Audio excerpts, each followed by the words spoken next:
Hello, my name is James Walsh, and today I'd like to share a few insights about my home state of New Hampshire.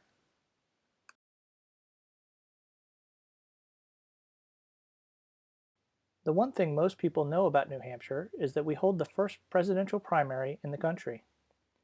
New Hampshire is one of the smallest states with only about 9,300 square miles of land. That's about three-quarters the size of Maryland.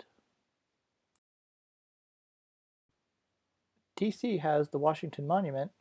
New Hampshire has Mount Washington, the tallest mountain in the Northeast. Mount Washington is famous for terrible weather, including extreme winds.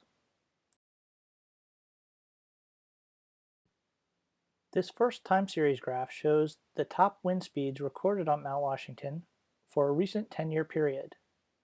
There's a clear downward trend in recent years. Due to the erratic nature of the weather, I'd need more data to make any predictions on long-term trends. In case you're wondering, the highest wind speed recorded on Mount Washington is 231 miles per hour. Recorded in 1934, it was the world record for many years.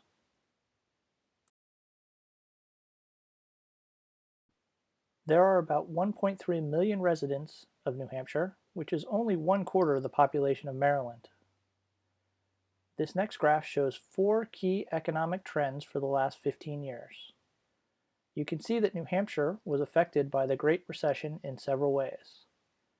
Population growth leveled off, as did the state's gross domestic product. The unemployment rate rose 80% in those 2 years, and median household incomes fell. One interesting facet is that unemployment and household income generally mirror each other.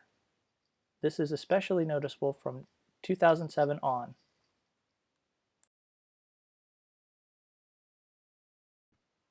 This next graph shows the rate of population growth.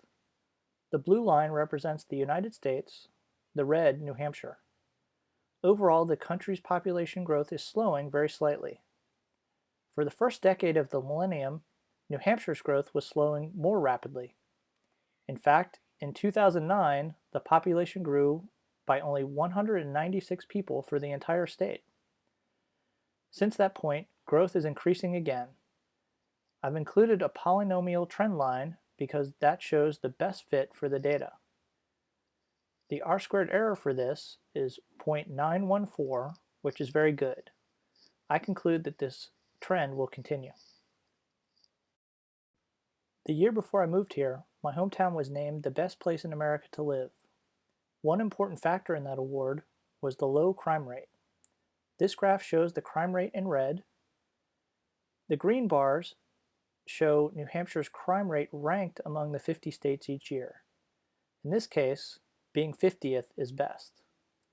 As you can see, the crime rate was very low for the first decade in the graph, but rose sharply in 2011.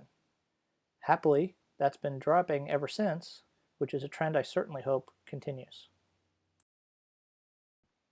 Thank you for watching my presentation. If you get the chance, I hope you'll come visit beautiful New Hampshire.